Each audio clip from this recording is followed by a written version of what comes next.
Okay, so a little more about creating your custom audiences, look-like audiences, saved audiences, your audiences in general.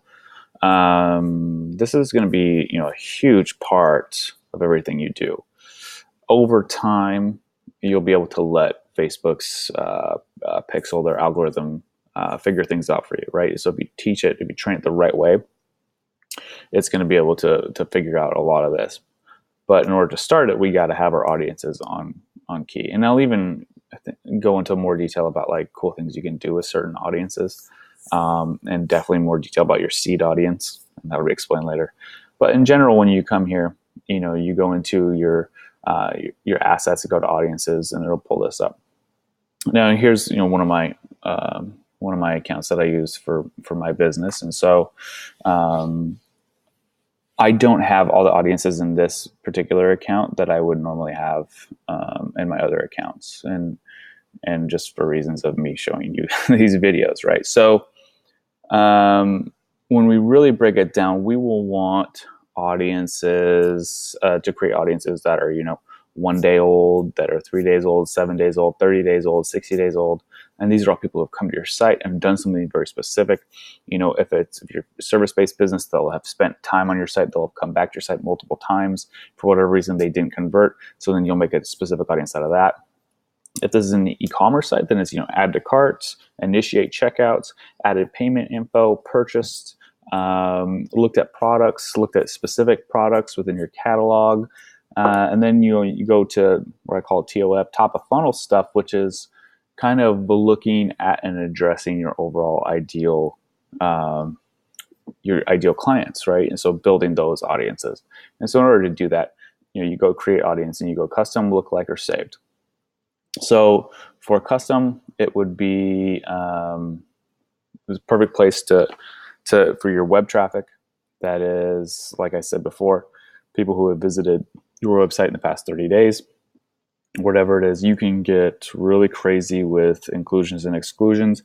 However, let's just keep it simple. I've already given you like 10 audiences to make already.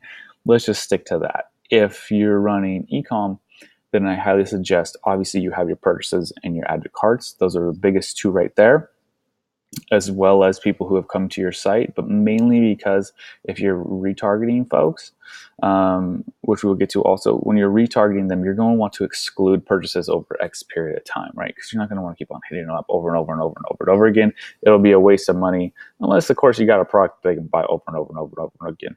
But even for that, take self-inventory and come to the realization, like, no, maybe they aren't going to buy your product over and over again. So at least exclude them for the next 30, 60 days in your future campaigns. So then to come in custom file, this is great if you have MailChimp. You can hook up MailChimp. Add, if you have your own, like, let's say if you use like Agile or Salesforce or any other HubSpot, any other CRM, and you have leads or customers in there, and you can export to a CSV file and upload it here. Awesome thing that Facebook has created is what they call LTV. So let's say I run an e-commerce business and I have a Shopify store, and I can export all of my past customers. Let's say I have 1,000 of them, but then I can also export them based on the amount of money that they spent. So what that does is that tells Facebook, hey, here's the kinds of people that buy from us. But then within that, here's specific people who buy, who spend more and who spend less. And so then based on the LTV, Facebook's algorithm can then weight the averages better, right? So then it can help you look for more of those folks who spend more money than those folks who spend less. But at the same time, find all those kinds of folks who would buy from you in general. So that's important to understand. Great to utilize, especially if you can. Obviously, if you run lead gen, it's going to be harder unless you have that kind of information. App, obviously, if you run an app, that's for all of your app activity, and that can get really complex and complicated. And we're probably not even going to touch on apps here in this course. That'd be something more, just hit me up on the side, me or Andrew or someone else up on the side to go over that, because that's deep. Offline activity, these are like, say if you do have a store, like let's say you have a shoe store and people will see your ads, you do some brand awareness and get people to come into your store. via Facebook or Instagram, whatever it is, and the people actually come in, you can actually track that activity. Funny enough, believe it or not, you're always being watched. So that's out there. And then obviously you come into engagement, and that is people who've watched X percentage of your video, which is huge. We're going to be using that quite a bit. People who have interacted with your page, just anything you can really think of, you can create an audience off of. Now, what I suggest though is to always keep things simple. And at least start out simple. Don't start out with like 30 different audiences. Start out with just a couple and play around with them until you really get that machine learning. So lookalike audiences would be, you choose after you've created your audience, then you could come in here and then choose which ones you want to create a lookalike audience off of. And what it does is it takes, so like, let's say if that same Shopify e-commerce store, right? They uploaded their lists into here to create a custom audience. Then they're like, you know what? We want to find another million people like that. So then they put the audience in there within the United States, right? And then, they want to find another, look, we got 2.2 million already, but we can create multiple audiences. So we can create, 1% lookalike, 2%, 5%. I mean, we can go crazy on this.